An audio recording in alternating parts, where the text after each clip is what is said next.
Pobre, hindi na ako naglagay ng cornstarch kasi malapot na siya dahil nagtagay ako diba ng peanut butter. Ayan na, malapot na siya, luto na rin yung sitaw. Yun na, sarap-sarap niya na. Tinimplahan ko na to. Yung nilagay ko kanina na pamienta at saka tawag doon asin. Yun lang yung tinimpla ko. Alam nyo ba, ang sarap-sarap niya na. Tapos yung pichay, dahil maliliit lang naman siya, hindi ko na siya putol-putulin. Lagay ko na lang siya lahat. Ito yung ulam namin ni Bunso hanggang tomorrow morning. Yan. Nagliliparan. Sorry po. Nagliliparan siya kasi Tapos, kagandahan nito, masustansya siya. First time namin maglagay na moringa sa kare-kare. Ayaw mo kung anong lasa. Basta kailangan namin ng gulay. Masustansya. Latihan mo siya ng konting to water kasi sobrang lapot. Inubos ko yung binili ko na peanut butter sa palengke. Dahil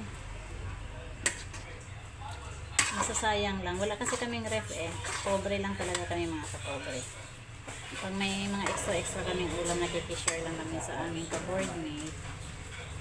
So yun. Yan na siya. Sobrang sarap nito. Grabe.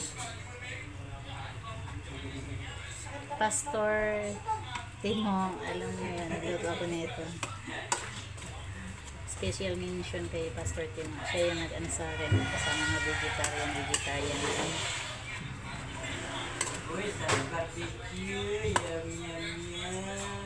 Sila yung mga Sabbath keepers na hindi kumakain ng karne, mga vegetarian.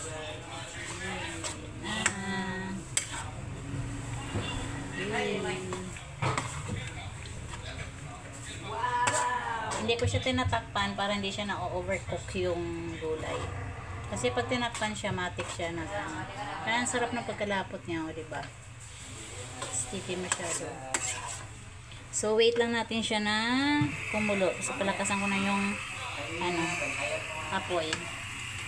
So, sundan lang natin ng mga kapobre. Kasi ito hindi siya maganda yung kung medyo manipis yung aking kawali. So, matik siya.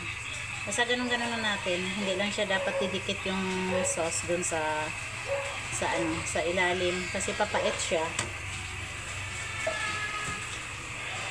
Ito nga.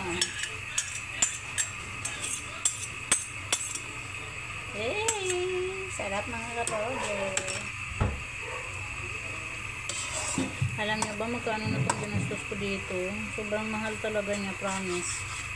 Ang mahal ng gulay. Pichay dito 50 pesos na yung 5 kali.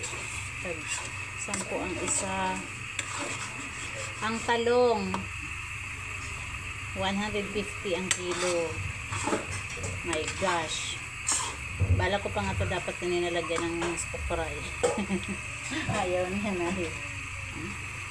Ayaw niya. Yun. Antay lang natin na lumambot itong pichay. Tapos ilagay na natin yung moringa leaves. Tapos yun na. Off na natin agad. Tikman ko muna. Kung tama na yung lasa niya.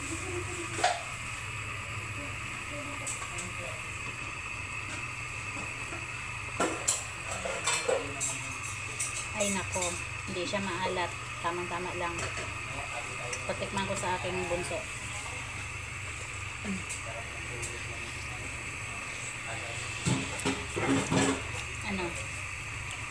Dagdagan ko ng konting asin.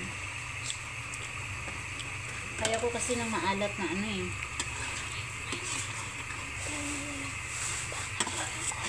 Sabi ng anak ko, karne na lang daw. Buo lang kaso. Hindi pwede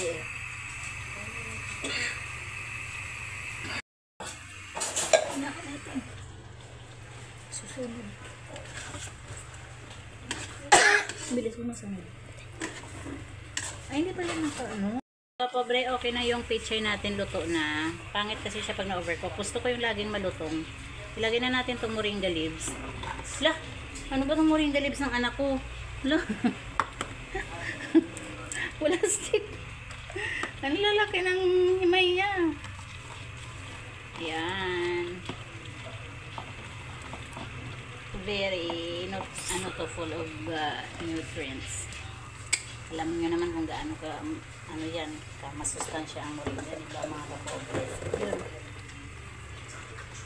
Ayan na, pagkahalo natin, ganun-ganun na yung halo. Para hindi siya na-dulo, ganun lang. Tapos, patayin na natin dahil luto na agad yan ang moringa leaves. Mabilis lang yun. Yun na. Yan o, tingnan nyo, wala siyang tutong sa ilalim. Kasi panay yung ganun ko. Hindi naman siya na-overcook. Okay na, sarap-sarap. It's super yummy. Yummy, yummy, yummy.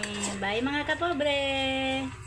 Bye-bye, kain tayo. Dinner time. Bye-bye. See you everyone sa next vlog ko. Mag-ano na lang tayo. Kita-kits. Ingat mga kapobre. Huwag sa gaban. Bye-bye. Good night.